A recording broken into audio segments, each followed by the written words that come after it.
무아의 책그릇. 지금 이대로 괜찮다. 이 세상에서 가장 불행한 사람은 자신이 괜찮다고 생각하지 않는 사람입니다. 인간은 원래 모두 괜찮은 존재로 만들어졌습니다. 성적이 나빠도 운동을 못해도 있는 그대로 행복해질 수 있도록 태어났습니다. 그런데 공부를 못하거나 운동을 못하거나 하면 스스로를 괜찮지 않다고 여기게 되지요. 스스로를 괜찮다고 생각하며 사는 사람과 괜찮지 않다고 생각하며 사는 사람은 인생이 전혀 다르게 전개됩니다. 하늘을 향해 괜찮지 않아 라고 말하면 괜찮지 않은 일이 따라옵니다.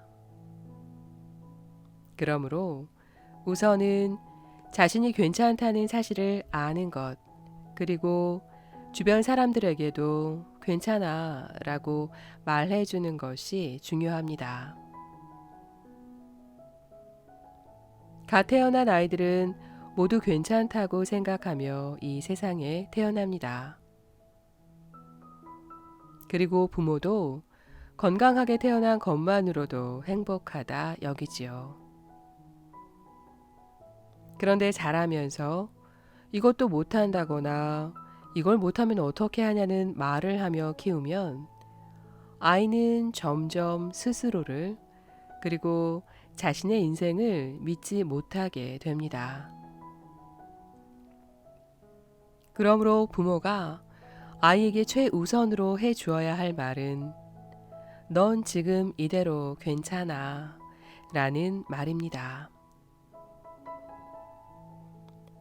지금부터 자신이 괜찮다는 사실을 받아들이세요. 그리고 소중한 사람에게 괜찮아 라고 말하기 시작하세요.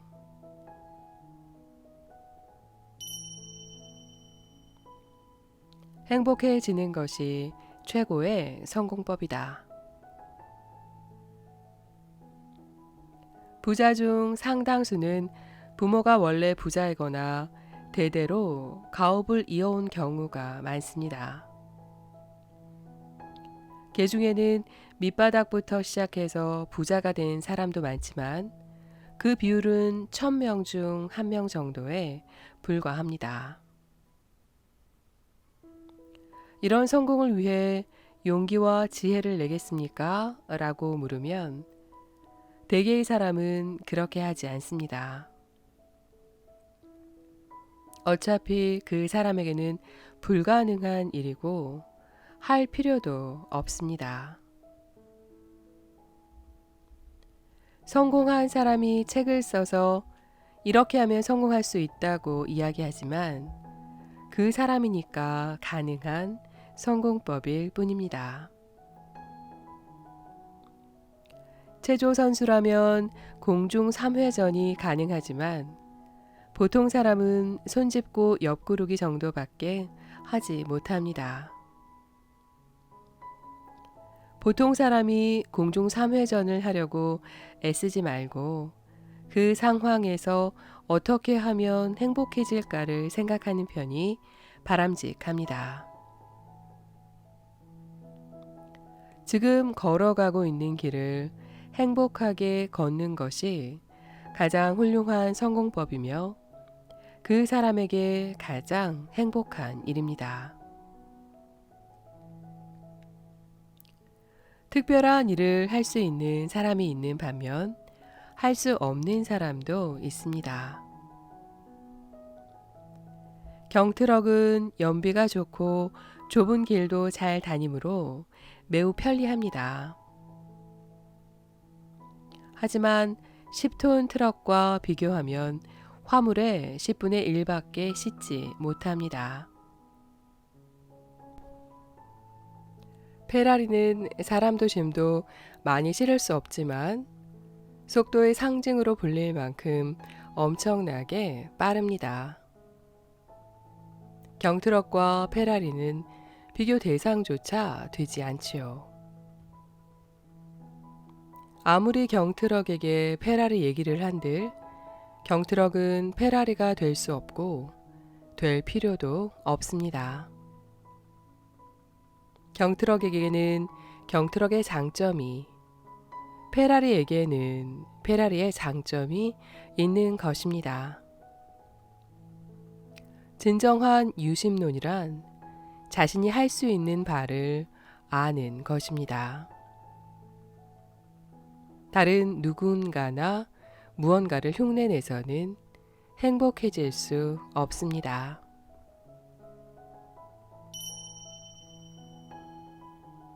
법칙을 알면 인생이 점점 바뀐다. 우리가 사는 세상에는 절대적인 법칙이 있습니다. 이 법칙을 통해 어떻게 영혼을 성장시키는지 배울 수 있습니다. 이것을 알면 지금 당신이 괜찮다는 것을 이해할 뿐 아니라 자신의 인생을 극적으로 바꿀 수도 있습니다. 당신에게 일어나는 일 중에는 행복한 일도 불행한 일도 있을 것입니다. 그런데 모든 일에 100%내 책임이라고 생각하면 자신의 인생을 100% 컨트롤할 수 있습니다. 이를 100%의 법칙이라고 합니다. 예를 들어 부장이 언제나 당신에게만 화를 낸다면 부장이 나쁘다고 생각하지 말고 내 안에 있는 무언가가 부장을 화나게 한다는 시선으로 바라봅니다. 이런 시선을 가지면 부장이 모든 직원에게 화를 내는 건 아니라는 사실을 깨닫게 되고, 그럼 혼나지 않으려면 어떻게 해야 할까를 생각하게 됩니다. 100% 모두 내 책임으로 삼으면 내 인생에 대한 자유도 100%가 됩니다. 그러므로 온전한 자신의 인생을 살고자 한다면 인생에서 일어나는 모든 일의 원인은 나라는 시선으로 바라보세요. 그럼 거기에서 반드시 배울 점을 발견하게 됩니다. 행복 역시 마찬가지입니다. 내게 일어난 일에 대해 100% 행복하다고 할 수 있는가 생각해 봅시다. 살아가면서 우리에게는 수많은 일들이 일어납니다. 항상 100% 행복하다고 생각하는 저에게도 가끔은 가다가 새똥도 어깨에 떨어지고 나쁜 일이 일어나기도 합니다. 그러나 무슨 일이 닥치든 그 일까지 포함하여 100% 행복하다고 생각할 수 있느냐가 중요합니다. 우리에게 일어나는 일을 미리 예상할 수 없으므로 나쁜 일에 그런 식으로 반응하게 되면 우리의 행복은 우연한 일에 좌우됩니다.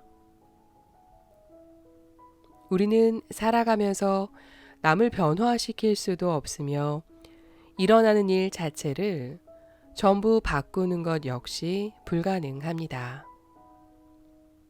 변할 수 있는 것은 우리 자신뿐입니다.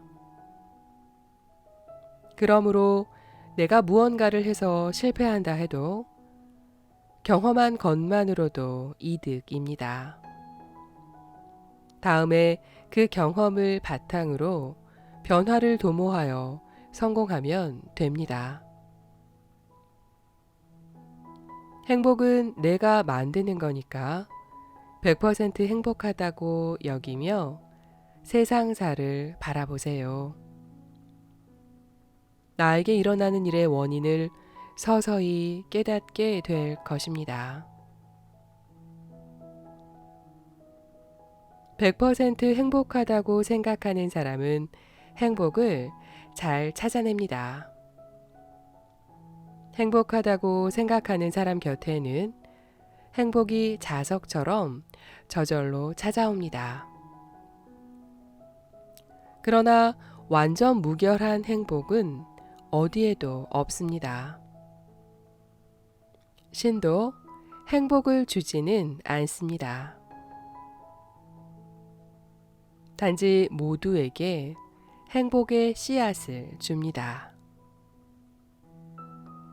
인생을 방해하는 존재가 나타났을 때 더욱 흥미로워지겠군 이라고 생각하면 그 사람의 인생은 더욱 즐거워집니다.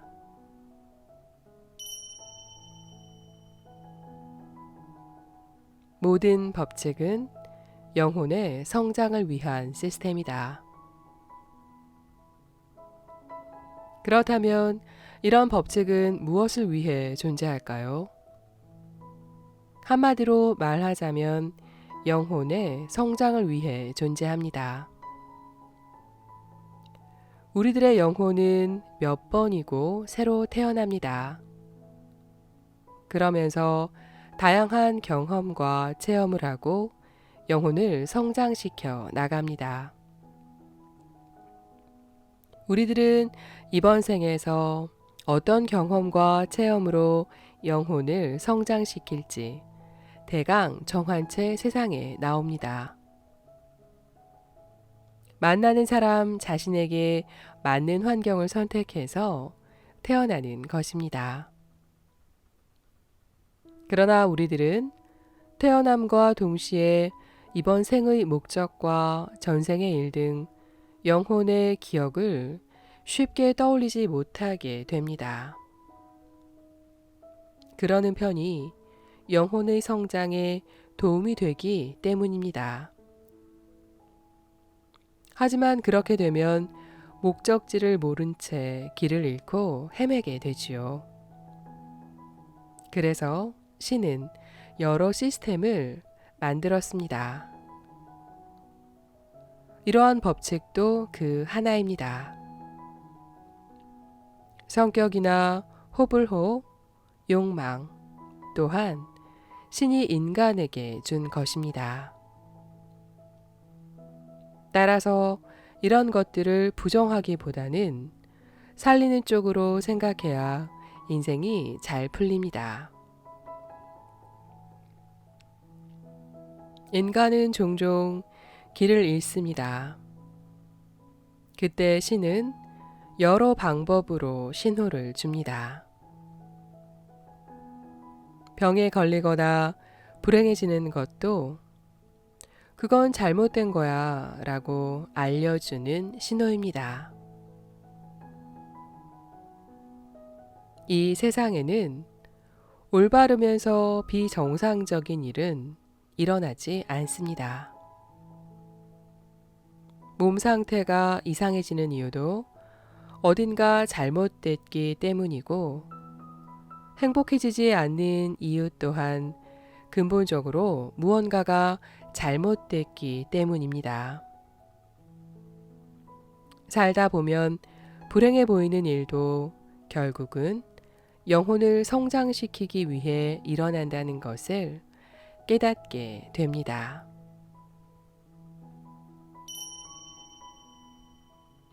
답은 내 안에 있다. 누구에게나 문제는 일어납니다. 왜냐하면 그 문제들이 영혼의 성장을 위해 필요하기 때문입니다. 문제가 없는 영혼은 성장할 필요가 없습니다. 그런 영혼은 이 세상에 다시 태어나지도 않습니다. 우리들은 모두 수행이 필요한 영혼입니다. 그러므로 실패도 문제도 생깁니다. 아직 한참 성장할 여지가 있습니다. 우리들은 문제를 고민하려고 이 세상에 오지 않았습니다. 문제를 해결하기 위해 태어났습니다. 그리고 문제를 해결했을 때 영혼이 성장하게 됩니다. 아울러 해결할 수 없는 문제는 없습니다. 신은 당신에게 해결할 수 있는 문제만 줍니다. 만약 당신이 지금 무언가를 고민하고 있다면 이는 영혼을 성장시킬 때라는 신호입니다. 그러므로 이 문제로 내 영혼이 성장할 수 있는 해결책은 뭘까? 라고 생각해 보세요. 분명 당신 안에 그 답이 숨겨져 있습니다.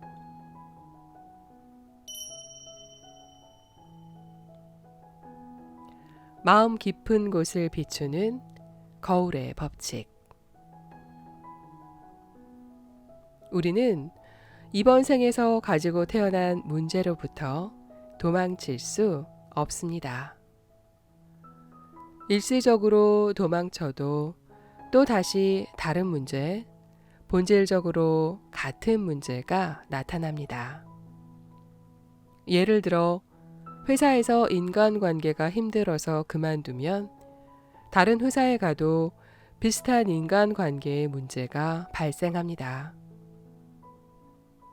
인간관계에서 싫은 일이 반복된다면 자신의 내부에 그렇게 만드는 요소가 있는 것입니다. 상사가 괴롭혀요 라고 말하는 사람은 자신이 상사가 되면 부하 직원을 괴롭힐 여지가 있기 때문에 그런 일을 겪는 것입니다. 이를 거울의 법칙이라고 합니다. 내가 호의적으로 대하면 상대방도 호의적으로 대해준다 라든가 상대방에게 적개심을 가지면 상대 역시 같은 감정을 가진다 라는 말은 다소 표면적인 이야기입니다. 거울의 법칙은 좀 더 내면의 깊은 곳까지 비춥니다. 예를 들어 잘난 척하는 사람을 보면 화가 치민다는 사람은 다른 사람 위에 서면 우쭐해지는 성격을 가지고 있습니다.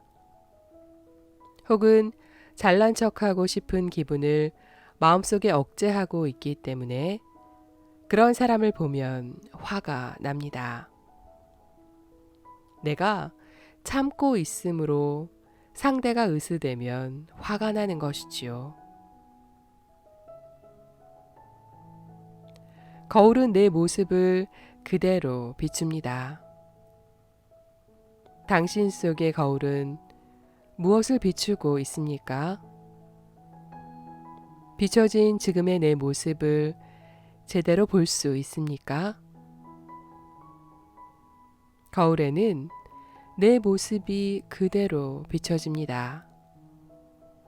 마찬가지로 나에게 일어난 일은 내 상처가 투영되는 것입니다.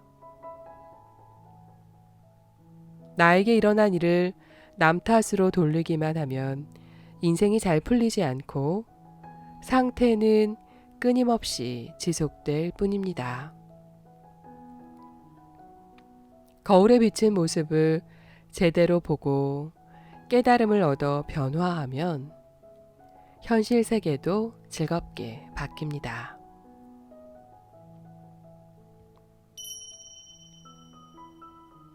세상 만물에는 고유의 진동수가 있다. 세상 만물에는 고유의 진동수가 있습니다. 모든 물질은 에너지이며 고유의 진동수를 가지고 있습니다. 우리들은 우주 에너지 덩어리입니다. 그리고 인간만이 진동수를 바꿀 수 있습니다. 두근대거나 즐겁거나 하면 진동수가 올라갑니다. 이렇게 진동수가 높은 사람은 무슨 일을 하든지 성공합니다. 그리고 진동수를 떨어뜨리면 좋지 않은 일이 생깁니다. 성격이 나쁜데도 인생이 잘 풀리는 사람이 있습니다. 성공하기 위해서는 성격보다는 진동수가 중요합니다. 진동수를 올리면 성공할 확률이 높아집니다. 미움받으면서도 성공하는 사람이 존재하는 이유이기도 합니다. 우리들이 해야 할 가장 중요한 일은 어떤 상황에서든 진동수를 떨어뜨리지 않는 것입니다. 저 사람이 이런 말을 했어요 라며 영향받는 사람이 있는데 그 말을 한 사람에게는 나쁜 일이 일어나지 않습니다. 그런 일로 진동수를 떨어뜨린 나에게 좋지 않은 일이 일어납니다. 누군가에게 상처되는 말을 들었다고 풀 죽어하면 나만 손해보는 것입니다. 말한 그 사람은 기억조차 하지 못합니다. 어떤 일이 있어도 높은 진동수를 유지하는 것이 중요합니다.